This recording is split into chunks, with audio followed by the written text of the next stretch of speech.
Advertencia: este video tiene contenido fotosensible y secuencias y patrones de luces intermitentes que pueden afectar a las personas que sufren de epilepsia. Si eres un espectador o espectadora con propensión a sufrir riesgo por este material, te recomendamos tomar las precauciones necesarias como disminuir al máximo el brillo de tu pantalla o abstenerte de ver este video. Muchas gracias. En el capítulo anterior de esta serie tuvimos la oportunidad de intercambiar unas cuantas opiniones y reflexiones acerca de la visión del infierno del autor C.S. Lewis en su libro El Gran Divorcio. En esta ocasión vamos a sumergirnos a las profundidades de dos abismos distintos. Por un lado tendremos una visión del infierno a través de las cartas de un alma condenada y por otro lado contemplaremos el Averno explorando los 9 círculos hasta llegar a las bocas del mismísimo Lucifer. Así que considérenme una versión de muy bajo presupuesto de un Virgilio que los va a estar acompañando en el transcurso de este viaje. Y las obras que nos van a ayudar a introducirnos en este viaje son Cartas desde el infierno, de Valdemar Adolph Tist, y por supuesto la más popular y conocida de todas, La Divina Comedia de Dante Alighieri, o como se pronuncia ese apellido en italiano. Y ahora es momento de dirigirnos al segundo infierno, el infierno de Valdemar Adolph Tist. La reflexión de este autor acerca del infierno comparte mucho de las reflexiones de Lewis, ya que para Valdemar, cuando las personas desfiguramos en nosotros mismos la imagen de Dios, terminamos creando un mundo de horror y de consternación para nosotros mismos. En pocas palabras, si no creemos en Dios, nunca podremos liberarnos de la prisión de nuestro propio yo, un yo cansado y odioso.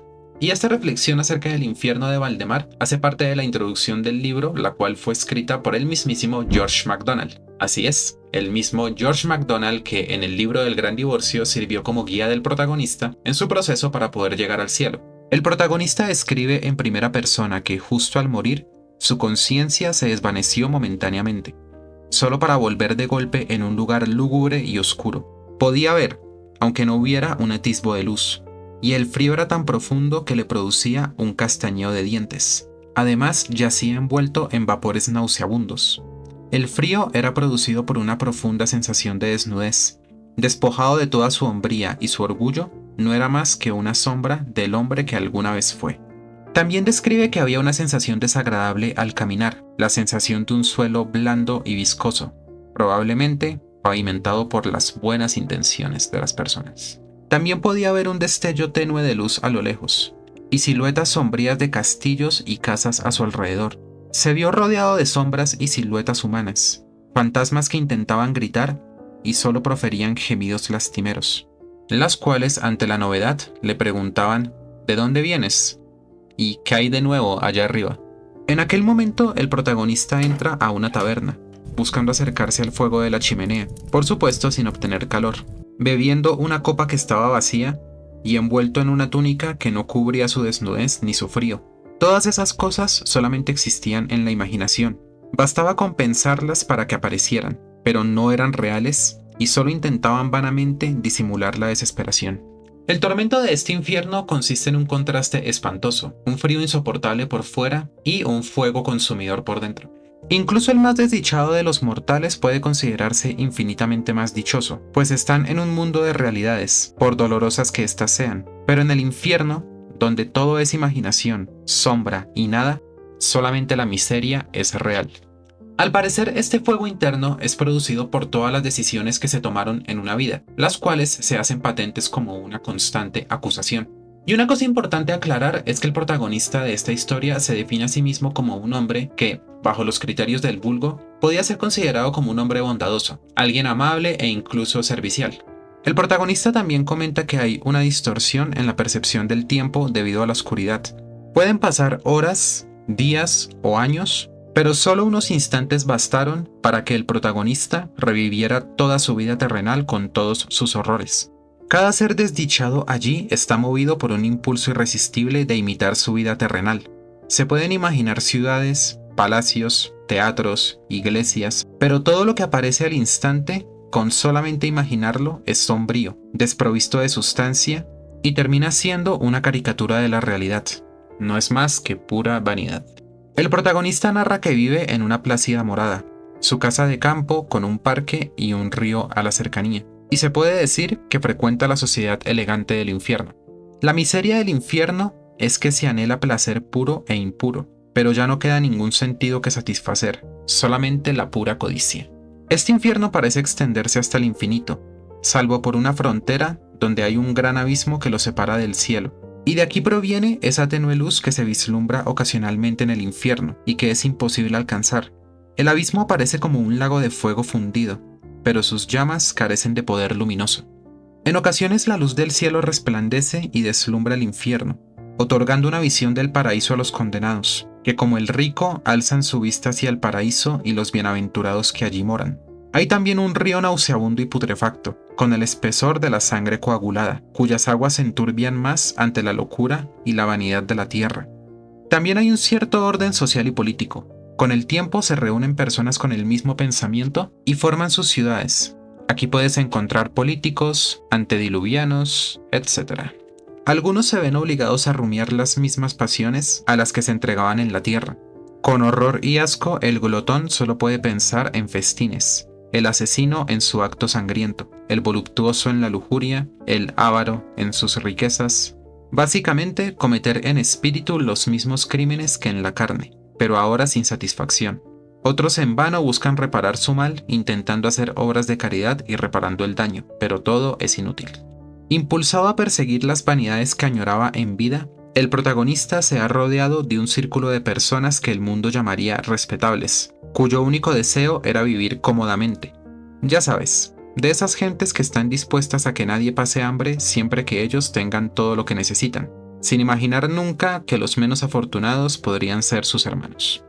Quien no está gobernado por la pasión puede convertirse en esclavo de la rutina de la vida, y esta última puede ser un amo tan terrible como la primera. Si muchos en el infierno pudieran morir, algunos morirían por el puro anhelo de sus trabajos terrenales. Ahora, hay un aspecto muy interesante acerca de la desnudez de la que se habla en este infierno, y es que también es una desnudez del alma. En pocas palabras, supongamos que te encuentras en la calle con una persona que te cae mal. La saludas, tienes un trato cordial con ella, pero en el fondo quisieras que esa persona se fuera al diablo. En este infierno pasa exactamente lo mismo, solamente que al momento de tratar con mentiras, con hipocresía o con doble intención a otra persona, es completamente en vano, ya que esa persona puede ver exactamente cuáles eran tus intenciones y qué es lo que hay realmente en tu corazón. El protagonista narra que en una ocasión dos hombres se encontraron en este infierno. Uno de ellos había muerto a manos del otro tras batirse a duelo por el honor de la esposa de uno de ellos. Al verse, uno le dijo al otro: «Miserable, tú me mataste». El otro respondió: «¿Sigues con eso? Es el infierno, ya no importa, olvídalo. Olvidemos todo y seamos amigos». El otro respondió: «¿Encima de que me mataste e insultaste a mi esposa, esperas que seamos amigos?». El otro respondió: «Mira, la verdad es que tu esposa y yo fuimos amantes, y al dejarla, ella, al sentirse herida, te persuadió de retarme a duelo, pero ya nada de eso importa, seamos amigos». Y por otro lado están los recuerdos. Recuerdos. Hechos olvidados hace mucho tiempo, aquí están como si hubieran sucedido ayer. Llorar quizá entregaría un poco de alivio al tormento, pero tal como enseña la parábola de Lázaro y el joven rico, esto es imposible. No hay una sola gota de agua en el infierno. Aún en esta condición, el protagonista logra recordar la instrucción divina recibida en vida. Pero aunque la mente asimile estas palabras, el corazón está cerrado, como si fueran palabras huecas, pero es él quien está vacío. Estas palabras carecen de consuelo y paz, solo sirven para desgarrar el alma. Este esfuerzo inútil de evocar palabras divinas es el peor de los tormentos del infierno. Mencionar la fe, al Salvador, al crucificado, solo llena el corazón de desesperación. Las palabras son sonidos sin alma. El odio a sí mismo, el arrepentimiento y la fe son infructuosas. No hay lágrimas que las limpien. Después de todo, los demonios también creen y tiemblan. Un espectáculo curioso de este infierno es que aquí también confluyen las modas de todas las épocas en la historia de la humanidad. Recordemos que basta con imaginar algún tipo de vestido o prenda para poder llevarla puesta. Sin embargo, estos vestidos tampoco son capaces de ocultar la desnudez del alma. A través de ellos pueden seguir viendo la vanidad que hay en el corazón de cada uno, lo que convierte esta variedad de modas en un festival cuanto menos ridículo. Todo contenido escrito que es moralmente malo o arrogantemente estúpido termina en el infierno. Los libros llegan primero, los autores después, y finalmente sus editores. Básicamente al infierno llegan las novelas de pacotilla. No vive el alma que pueda dar testimonio de crecimiento mental o espiritual con su ayuda. Si el uso de tales libros resulta inútil en la tierra, ¿qué será en el infierno? Notas de periódicos fraudulentas, textos jurídicos con ambiguo contenido que buscan perjudicar inocentes, papeleo burocrático de empresas y sus fraudes, críticas y reseñas desde el sensacionalismo y el resentimiento, teología barata y pretenciosa, en fin, un lodazal intelectual. El protagonista llama legión a la cantidad de acusaciones que vivamente traspasan su alma en torno al mal hecho y al bien dejado de hacer, siendo este último el peor de todos, pues muchas veces cuesta muy poco. El silencio que reina en el infierno es aterrador e insoportable, no porque las palabras dichas carezcan de sonido, sino porque son ecos muertos. Puedes perseguir tumultos enteros sin escuchar un solo sonido que evoque la vida. Hay un recuerdo leve de cómo el Hijo de Dios descendió una vez a los infiernos para predicar a los espíritus encarcelados, llenando el espacio entre el gran abismo y el paraíso con el grito de su infinito amor y proclamando la libertad a los cautivos. Entonces el infierno fue por un momento como una luz del día, pero la mayoría de los presentes endurecieron sus corazones y volvieron a la oscuridad. Y es que recordemos junto a las reflexiones de Lewis que las puertas del infierno están cerradas desde adentro. El protagonista se encuentra con figuras como Poncio Pilato, quien se estaba lavando las manos en el río de la mentira, pero sin importar cuánto lavara sus manos, éstas volvían a gotear sangre y preguntaba a todos los transeúntes, ¿qué es la verdad? Sin embargo, ninguna respuesta le satisfizo, pues él estaba buscando la verdad, pero esa verdad no se puede conocer allí. Junto al río de las mentiras, un vendedor de periódicos le entrega un periódico al protagonista, el cual contaba a detalle cómo fueron sus exequias y su condición actual en el infierno, bajo el siguiente titular. Sus herederos pudieron pagar el funeral más caro y al párroco más adulador, pero no pudieron evitar que terminara en el infierno. Allí narraba todas las palabras bonitas que se habían dicho de él, exaltando muchas virtudes falsas, y terminaba describiendo la gloria eterna que la guardaba. Terrible ironía. La sed que se siente en el infierno es agonizante y ardiente. Hay quienes intentan saciarla en el río de la mentira, haciendo que sus cuerpos se hinchen con esta viscosa falsedad que los convierte en auténticos leprosos de la mentira. También hay una oficina de correos en el infierno, solo que sus cartas no van para destinatarios, sino a los remitentes, de cartas escritas para llevar a cabo una traición, y quienes las reclaman están obligados a leerlas una y otra vez. Hay ancianos en el infierno, gente que recuerda la caída de Troya, la destrucción de Jerusalén, que ayudaron a construir las pirámides de Egipto. Incluso hay quienes conocieron a Jesús en vida, pero son incapaces de transmitir alguna verdad sobre él. Una de las cuestiones más agobiantes es cómo matar el tiempo. También cuentan con un teatro, pero las obras que llegan a la tierra, pocas son tan inmorales para ser dignas del infierno. Las que llegan son realmente las insulsas. Así que las obras que representan en el infierno suelen ser recreaciones de los actos cometidos en vida. El teatro no se alimenta de imaginación, sino de la plena realidad. Reproducciones de hechos horribles que buscan ridiculizar y cuyos autores están obligados a recrear. Para interpretar a personajes buenos se recurre a los hipócritas, que aman sacar a flote sus habilidades. Hay tantas iglesias en el infierno como reverendos caballerosos. Todos los eclesiásticos falsos e infieles, todos los mercenarios que perjudican a las ovejas del Señor están reunidos aquí. Ahora están consumidos por el celo ardiente o por el evangelio que una vez despreciaron, pero ese evangelio está lejos de ellos. Devorados por el amor hacia las ovejas, pero ya no hay ovejas que cuidar. Construyen iglesias, predican de día y de noche, pero ni una palabra de Dios sale de sus labios. Los misterios han sido arrebatados, pero no pueden dejar de predicar. Por supuesto, el infierno también está lleno de lo que llamaríamos cristianos profesantes, de todas las confesiones distintas, los cuales ahora están llenos de hambre y sed de lo que alguna vez despreciaron. De tanto en tanto, el paraíso se les hace manifiesto, permitiéndoles contemplar esta gloria inalcanzable antes de volver abajo. De alguna forma, la Jerusalén terrenal que fue destruida se encuentra en el infierno, no la Jerusalén celestial. Allí, en ciclos perpetuos, la historia se repite, desde la catástrofe del Gólgota hasta la destrucción final. Las terribles palabras siguen resonando alrededor. Su sangre sea sobre nosotros y sobre nuestros hijos. La llamada ciudad de los políticos contiene a los criminales de la peor calaña, quienes estaban a cargo del bienestar de millones. que cometieron algunos de los mayores crímenes que la tierra jamás haya presenciado, en nombre de las llamaradas entes superiores de la diplomacia, así como las manos derechas de muchos reyes.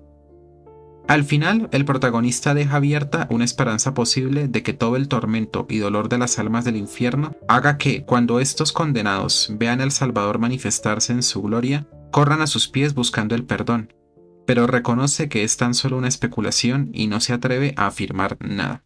Y ahora es momento de llegar al tercer infierno, el cual probablemente muchos aquí ya conozcan, ya que es el más popular de todos, y es el infierno de la Divina Comedia de Dante. Y es el lugar donde podríamos decir que tanto los tormentos físicos como los tormentos del alma son los más palpables y crueles posibles. Ahora, existe un lugar justo antes de llegar a las puertas del infierno que Dante describe como el vestíbulo de los cobardes. En este lugar, diversas lenguas profieren hórridas blasfemias, palabras de dolor, acentos de ira y roncos gritos al son de manotazos. Todos formaban un tumulto que siempre gira en el aire eternamente oscuro, como si fuera un torbellino. Son aquellos que vivieron sin gloria y sin infamia, mezclados con los ángeles que no se rebelaron, pero no por lealtad a Dios, sino a ellos mismos. El mundo ya no tiene memoria de ellos. También podían ver gente a la orilla de un río, ansiosos de cruzar la ribera de Aqueronte, el cual al pasar les decía: «No esperéis nunca contemplar el cielo, vengo a llevarlos a la otra orilla, al hielo, al fuego, a la eterna tiniebla». Llegando de esta manera a las puertas del infierno, donde se encuentra la siguiente inscripción: «Abandonad la esperanza, ay de quien entre aquí». Y llegamos al primer círculo del infierno llamado el limbo. En este lugar no se escuchan gritos ni llantos desesperados, tan solo suspiros, causados por una pena sin tormentos. Las almas de este lugar no han pecado, y además tienen muchos méritos. Fueron anteriores al cristianismo y no adoraron debidamente a Dios. El mismo Virgilio afirma que pertenece a este grupo. Aquí se encuentran con figuras bastante destacadas como Homero, Horacio, Ovidio e incluso pensadores como Avicena y Averroes. En otras palabras, el único tormento de estas personas es no haber llegado a conocer al Dios cristiano. Y llegamos al segundo círculo, que es la lujuria. En este lugar, Minos recibe a los pecadores. Estos confiesan sus pecados y él se ciñe la cola tantas veces como sean los grados que quiera hacer descender al condenado. En el círculo de la lujuria, los pecadores son arrastrados por corrientes tempestuosas de un aire negro. Aquí yacen todos aquellos lujuriosos que sometieron su razón al deseo. Y entre ellos se encuentra París. Pasamos al tercer círculo, que es la gula. En este círculo hay una lluvia eterna, maldecida, fría y densa. Un grueso granizo de agua sucia y nieve que hace heder toda la tierra. Cerbero ladra sobre la gente que aquí es sumergida, clava las almas, las desgarra y desuella, y después son regenerados solo para volver a ser devorados por el Cerbero. Pasando al cuarto círculo, que es el de la avaricia. En este círculo había más gente que en otros lugares. Se golpean entre ellos y después gritan: «¿Por qué agarras? ¿Por qué tiras?». Así giraban en el foso tétrico. En vida, ningún gasto hicieron con mesura. Todo el oro que hay bajo la luna a ninguna de estas almas fatigadas podía dar reposo. Pasando al quinto círculo, que es el de la ira. En este lugar hay un pantano llamado Estigia, un lugar de aguas negras y gente allí enfangada, desnuda y con el rostro airado. Se golpeaban entre sí e incluso se arrancaban trozos con los dientes. Estas son almas a las cuales venció la cólera, y bajo sus aguas hay gente que suspira y hace hervir el agua de la superficie. Cuantos por reyes se tienen allá arriba, aquí estarán cual puercos en el fango. Y así pasamos al sexto círculo, que es el de la herejía. Entrando a una ciudad con tumbas, salían llamaradas de las fosas, más calientes que el hierro. De ellas salían lamentos de almas condenadas. Allí yacen los herejes de toda secta y sus secuaces, también aquellos que afirman que el alma muere con el cuerpo. En el séptimo círculo encontramos la... En una ribera de un bullir rojizo se escuchaban los gritos de los que hervían. Había personas sumergidas hasta las cejas, tiranos que vivieron de sangre y de rapiña. Lloran sus daños despiadados y entre ellos se encontraba Atila. Luego entraron a un bosque tupido y oscuro de ramas secas y torcidas. Estos son hombres que fueron convertidos en matorrales. Cuando un alma feroz abandona el cuerpo que ella misma ha desunido, Minos la manda a la séptima fosa. Son arrojados a la selva y donde caen, allí germinan, convirtiéndose sus hojas en arpías que causan dolor. Violentos contra los demás, contra sí mismos y contra Dios. Y así llegamos al octavo círculo conocido como el fraude, el cual está dividido en 10 valles distintos. El primer valle es el lugar de los rufianes y seductores, los cuales son castigados constantemente por demonios que insertan espadas en ellos. El segundo valle es el valle de los adoradores. Aquí, en un foso, hay personas embullidas en estiércol. En este lugar se encuentran todos los lisonjeros. El valle 3 está dedicado a los simoníacos, los cuales son quemados por un fuego ardiente que quema de pies a cabeza, compradores y vendedores de bienes divinos. El valle número 4 es el de los adivinos. Unas gentes marchan calladas y llorando, como en las procesiones, torcidas por completo desde el mentón al principio del pecho. Tenían el rostro vuelto hacia la espalda y tenían que andar hacia atrás. Queriendo poner la vista hacia el frente en vida, hicieron de su espalda su pecho. El quinto valle es el de los rateros y tramposos. En este lugar, demonios negros los pinchan con tridentes en un lago espeso y oscuro a fin de que estos no puedan flotar. El valle 6 es el de los hipócritas. En este lugar, gente pintada marchaba a lentos pasos fatigados y afligidos. Vestían con capas de capuchas bajas. Por fuera son de oro y deslumbrantes, mas por dentro son de plomo, convirtiendo este en un fatigoso manto eterno. En el séptimo valle se encuentran los ladrones. Entre una maleza de serpientes de especies distintas y entre la pestilencia corría un montón tristísimo de gentes desnudas y aterrorizadas. Esposados con serpientes en la espalda, les hincaban la cabeza y la cola en los riñones. En el octavo valle se encuentran los consejeros fraudulentos. Luciérnagas se desplazan por el pozo, cada centella encierra a un pecador. En el noveno valle se encuentran los diseminadores de discordias, hombres cubiertos de la barbilla al vientre con sus tripas colgándoles en las piernas. Allí se encuentran todos los sembradores de escándalo y de cisma. Detrás de ellos hay un demonio que les abre al tajo de la espada. Otras almas languidecían enfermas y sin poder levantar sus cuerpos. Se mordían a ellas mismas con las uñas a causa de la saña y el gran picor, que no tiene remedio. Finalmente, en el décimo valle se encuentran los falsarios de todo género. Dos almas pálidas corriendo desnudas, dándose coces unas a otras. Otros obligados a tener la boca abierta, contemplando arrogancia de verdes lomas con la garganta reseca. Entre estos se encontraba la falsa que acusó a José. Lo que nos lleva al noveno círculo, donde se encuentran los gigantes y la traición.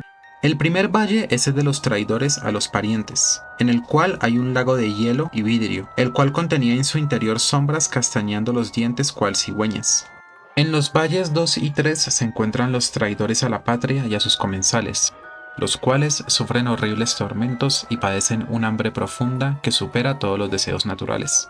En el valle número 4 se encuentran los traidores a sus benefactores, abriendo paso finalmente al lugar que podríamos llamar las bocas de Lucifer, donde se encuentran también los traidores a la majestad y a la divinidad.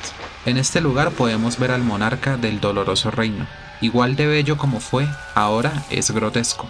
Su cabeza tiene 3 caras, un par de alas como de murciélago, sus 6 ojos lloraban con baba sanguinosa. En cada boca hería con los dientes a un pecador distinto. Uno de ellos era Judas Iscariote, el otro era Bruto y el último Casio.